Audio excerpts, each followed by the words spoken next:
તૈયારી રાખો એના માટે હોય છે। કુદરતનો કયો ઉર્જા સ્ત્રોત અખૂટ મનાય છે, બરાબર, એટલે કે ક્યારે ન ખૂટી શકે એવો? તો સૂર્ય ઉર્જા છે, પવન ઉર્જા છે, આ બધા ઉર્જાના નવીનીકરણના સ્ત્રોત છે, અખૂટ પણ ગણાય છે। જ્યારે ખનિજ ઉર્જા છે, કોલસો છે, આ બધા જે છે એ ખૂટી જાય એવા ઉર્જાના સ્ત્રોતમાં આવે છે, એટલે કે પુનઃ અપ્રાપ્ય પણ એમને કહી શકાય છે। રસોઈ કરવા માટે કયું બળતણ ઉપયોગમાં લેવાય છે? તો એલપીજી, લિક્વિફાઈડ પેટ્રોલિયમ ગેસ, જ્યારે સીએનજી છે, કોમ્પ્રેસ્ડ નેચરલ ગેસ, બરાબર, તો રસોઈ માટે એલપીજી વપરાય છે। ખૂબ જ જૂના સમયમાં ઘરમાં રાત્રે અજવાળું મેળવવા માટે લોકો કયા સાધનનો ઉપયોગ કરતા હતા? તો જે ફાનસ છે એનો ઉપયોગ થતો હતો। નીચેનામાંથી કયા સાધનમાં વીજળીનો ઉપયોગ નહીં થાય?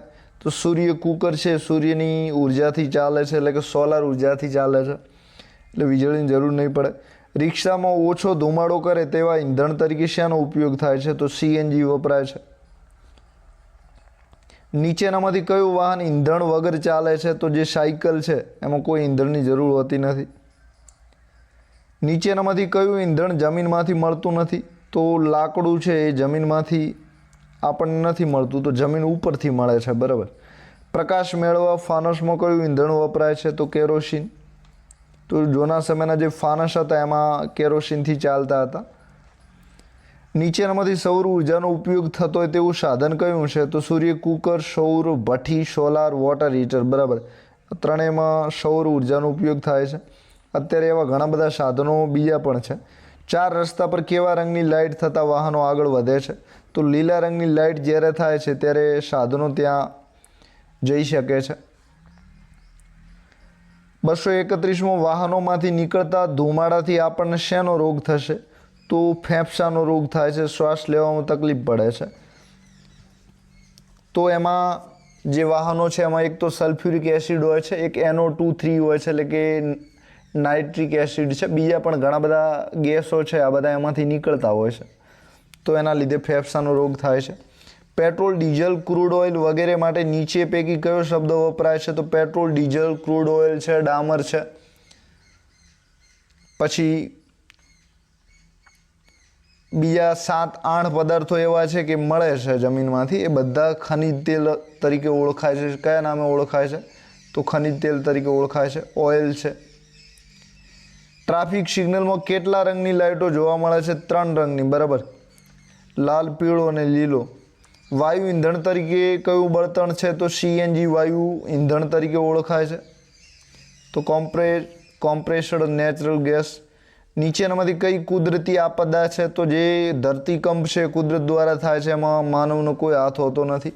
સાથે પૂર છે, વાવાઝોડું છે, આ બધી જ કુદરતી આપદામાં આવશે, જ્યારે બસ હુલડ યુદ્ધ છે કૃત્રિમ આપદામાં આવશે, એટલે કે માનવ સર્જિત। ધરતીકંપના સમયે નીચેનામાંથી શું ન કરવું જોઈએ? તો બહુમાળી મકાનમાં લિફ્ટમાંથી નીચે ઉતરવાનું કામ ન કરવું જોઈએ। બહુમાળી મકાન પડે તો લિફ્ટ સાથે બધો મલબો છે એ દબાઈ જાય છે, એટલે કે એ કામ તમારે ન કરવું જોઈએ। સાથે કયા કામ કરવા જોઈએ એ તમે જોઈ લો। તો મજબૂત વસ્તુ માથા પર રાખવી જોઈએ, એટલે કે ટેબલને આવી વસ્તુઓ છે મજબૂત જે ક્યારે ન તૂટે એના નીચે તમારે સંતાવવું જોઈએ। ઘરમાં ટેબલ નીચે બેસી જવું જોઈએ। ખુલ્લા મેદાનમાં જઈને ઊભા રહો તો એના લીધે તમને નુકસાન ના થાય। સાથે વીજળીના થાંભલાને આવું બધું એના જોડે ના ઊભું રહેવું જોઈએ। ધરતીકંપ આવે ત્યારે શું ન કરવું જોઈએ? તો ધરતીકંપ આવે ત્યારે શું કરવું જોઈએ એવું કહ્યું છે। તો ધરતીકંપ આવે ત્યારે ઝડપથી ઘરની બહાર નીકળી જવું જોઈએ, તો એના લીધે જે ધરતીકંપના લીધે અકસ્માત ના થાય ને તમે દબાવો નહીં। નીચેના પૈકી કઈ ઘટનાનું અનુમાન કરી શકાય તેમ નથી? તો ધરતીકંપ એક એવી વસ્તુ છે, તો ધરતીકંપનું અનુમાન આપણે કરી શકતા નથી, એ જ્યારે રિક્ટર સ્કેલ પર આવ્યા પછી ધરતીકંપ નોંધાય છે। તો એના જે કિરણો છે P ને S કિરણો, તો એમાં આપણને આ કિરણો ધરતીકંપ આવ્યા પછી જ રિક્ટર સ્કેલ પર એ નોંધાય છે, એટલે આપણને એની ખબર પડતી નથી।